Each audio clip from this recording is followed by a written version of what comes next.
సిటీలో సార్వత్రిక సమ్మె సక్సెస్ అయింది. కేంద్ర ప్రభుత్వ కార్మిక వ్యతిరేక విధానాల్ని నిరసిస్తూ యూనియన్లు బంద్ పాటించాయి. సార్వత్రిక సమ్మెతో రవాణా, బ్యాంకింగ్ సేవలు పూర్తిగా నిలిచిపోయాయి. బస్సులు, ఆటోలు రోడ్డెక్కకపోవడంతో ప్రయాణికులు తీవ్ర ఇబ్బందులు పడ్డారు.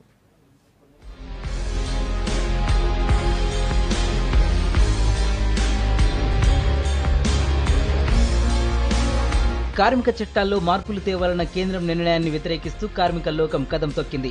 కార్మికులు, ఉద్యోగులు సార్వత్రిక సమ్మెలో పాల్గొని కేంద్ర ప్రభుత్వ వైఖరిపై నిరసన తెలిపారు. సిద్ధాంతాలను పక్కన పెట్టి ఒకే ఎజెండాతో కార్మిక చట్టాల వ్యతిరేక సవరణ కోసం ర్యాలీ తీశారు.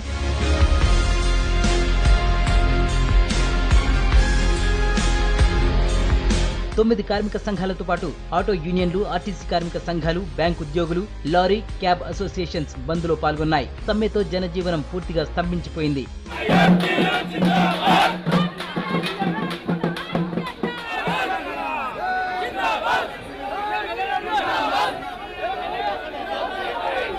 కార్మికులను బానిసలుగా చేయాలన్న మోడీ సర్కార్ ప్రయత్నాలను తిప్పికొట్టడానికే సార్వత్రిక సమ్మె చేపట్టామన్నారు కార్మిక సంఘాల నేతలు. కార్మికుల కనీస వేతనం 15,000 రూపాయలు ఇవ్వాలని యూనియన్ లీడర్స్ డిమాండ్ చేశారు. విదేశీ పెట్టుబడులను నిరోధించి కార్మిక చట్టాలను అమలు చేయాలన్నారు. కాబట్టి ఇవన్నీ కూడా చేసి మరి వ్యతిరేకం చేస్తా ఉన్నది. వాళ్ళ ఆర్టీసీలన్నీ నిర్వీర్యమైపోయే పరిస్థితి వచ్చినప్పుడు ప్రజలకి అన్యాయం జరుగుతుంది. ప్రజలకు రవాణా సౌకర్యాలు పెంపొందించాల్సింది తగ్గిపోతాయి. అట్లాగే ఉపాధి అవకాశాలు పోతాయి. ఇవన్నీ కూడా జరుగుతాయి. కాబట్టి వెంటనే బిల్లును రద్దు చేయాలని డిమాండ్ చేస్తా ఉన్నాం. రోడ్ సేఫ్టీ బిల్లును వ్యతిరేకిస్తూ ఆర్టీసీ యూనియన్లు బంద్ పాటించాయి. సమ్మెతో బస్సులు డిపోల నుంచి బయటకు రాకపోవడంతో ప్రయాణికులు తీవ్ర ఇబ్బందులు పడ్డారు. రోడ్ సేఫ్టీ బిల్ విషయంలో మోడీ సర్కార్ పునరాలోచించాలని కార్మిక సంఘాల నేతలు డిమాండ్ చేశారు. కేంద్ర ప్రభుత్వం, మోడీ ప్రభుత్వము స్వాతంత్రానికి పూర్వం కార్మికులు సాధించుకున్న కార్మిక చట్టాలను మారుస్తూ పెట్టుబడిదారులకు అనుకూలంగా మార్చాలనే ప్రయత్నాన్ని తీవ్రంగా నిరసిస్తూ కేంద్ర కార్మిక సంఘాలు ఈరోజు సమ్మెకు పిలుపునివ్వడం జరిగింది. అందులో భాగంగానే ఆర్టీసీలో కూడా ఆర్టీసీని నిర్వీర్యం చేసే విధంగా రోడ్ ట్రాన్స్పోర్ట్ సేఫ్టీ బిల్లు ప్రజలకు చూస్తే ఏదో సేఫ్టీ మెజర్స్ ఉన్నాయి అనుకుంటారు. కానీ ప్రజలకు సంబంధించిన ఎలాంటి సేఫ్టీ మెజర్స్ లేకుండా ఆర్టీసీని నిర్వీర్యం చేసే ప్రయత్నం చేస్తున్నారు. లైసెన్స్ ఉన్న ప్రతి పౌరుడికి నష్టం జరిగే విధంగా ఈ చట్టం ఉంది. రోడ్ ట్రాన్స్పోర్ట్ సేఫ్టీ బిల్ అనేది తీసుకురావడం జరుగుతూ ఉంది. రోడ్ ట్రాన్స్పోర్ట్ సేఫ్టీ బిల్లు ద్వారా ఇలా ఆర్టీసీలన్నీ కూడా ప్రైవేట్ పరమయ్యేటువంటి పరిస్థితి వచ్చింది. ప్రైవేట్ వాళ్ళని ఎంకరేజ్ చేసే పరిస్థితి రావడం జరుగుతుంది.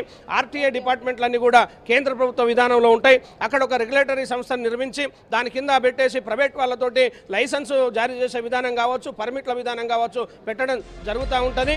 సుందరయ్య విజ్ఞాన కేంద్రం నుంచి ఇందిరా పార్క్ వరకు ర్యాలీ నిర్వహించాయి ట్రేడ్ యూనియన్స్. కార్పొరేట్ సంస్థలు, బడా ట్రావెల్స్ కు లాభం చేకూర్చేందుకు కేంద్రం ప్రయత్నిస్తోందని కార్మిక సంఘాలు మండిపడ్డాయి. ఈరోజు ఎన్డీఏ ప్రభుత్వం తీసుకొచ్చిన కార్మిక చట్టాల వ్యతిరేకమైన నిర్ణయాలను వ్యతిరేకిస్తూ ఒకటి, రెండు ఎఫ్డీఐలని ఉపసంహరించుకోవాలి అని చెప్పి, రైల్వే, ఇన్సూరెన్స్, బ్యాంకింగ్ రంగంలో ఎఫ్డీఐలను విరమించుకోవాలని, కాంట్రాక్ట్ అవుట్సోర్స్ను రద్దు చేసి వాళ్ళనే పర్మనెంట్ చేయాలని, కనీస వేతనం 15,000 రూపాయలు ఉండాలని, దాదాపు 12 డిమాండ్ల పైన దేశవ్యాప్త సార్వత్రిక సమ్మె జరుగుతుంది. ఈ సమ్మె సందర్భంగా మేము ఈ ర్యాలీ నిర్వహిస్తున్నాం. ఇది మోడీ ప్రభుత్వ కార్మిక చట్ట సవరణలు ఏవైతే ఉన్నాయో అవి కార్మిక వ్యతిరేకమైన విధానాలు, వాటిని తక్షణమే కేంద్ర ప్రభుత్వం విరమించుకోవాలని కూడా మేము డిమాండ్ చేస్తాం. కార్మిక చట్టాల్లో అనేక మార్పులు తీసుకొచ్చి కార్మికులకు ఎటువంటి హక్కులు లేకుండా కార్మికుల హక్కులు కాలరాసే విధంగా ఉన్నది. ఆ రోడ్ సేఫ్టీ బిల్లు ఏదైతే ఉన్నదో దానివల్ల ఆటో డ్రైవర్లకు, అదేవిధంగా మోటార్ వాహనాలు నడిపించే ప్రతి వారికి కూడా చాలా నష్టాలు జరుగుతాయి. దానితో పాటు ఇంకొక విషయం ఏమిటి అనంటే, ఏ ఒక్క చిన్న ప్రమాదం జరిగినా కూడా ఎటువంటి బెయిల్ లేకుండా, ఛార్జ్ షీట్ లేకుండా జైళ్లలో పెట్టే పరిస్థితి ఈరోజు తీసుకొస్తా ఉన్నారు. కాబట్టి రోడ్ సేఫ్టీ బిల్లును ఈ మోడీ నరహంతక మోడీ కార్మిక వ్యతిరేక విధానాలకు వ్యతిరేకంగా ఈరోజు దేశవ్యాప్తంగా ఐఎఫ్టీ ఆధ్వర్యంలో సమ్మె నిర్వహిస్తా ఉన్నాం. బంద్కు ఆటో యూనియన్స్, క్యాబ్ అసోసియేషన్స్ మద్దతు ప్రకటించాయి. ఆటోలు, క్యాబ్లు రోడ్డెక్కకపోవడంతో జనం తీవ్ర ఇబ్బందులు పడ్డారు. ఉదయం నుంచే రోడ్లన్నీ ఖాళీగా కనిపించాయి. నేను బెంగళూరు నుంచి హైదరాబాద్కి వచ్చానండి, వరంగల్కి వెళ్ళాలి. సో అన్ఎక్స్పెక్టెడ్గా మాకు కూడా తెలియదు. నేను నైట్ ట్రావెల్ చేసాము.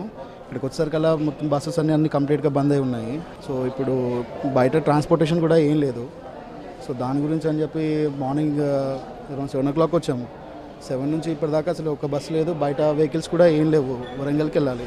రైల్వే యూనియన్స్ బంద్లో పాల్గొనకపోయినా మద్దతు ప్రకటించాయి. కేంద్రం కార్మిక సమస్యలను పట్టించుకోకపోతే పోరాటాన్ని ఉధృతం చేస్తామని కార్మిక సంఘాల నేతలు హెచ్చరించారు.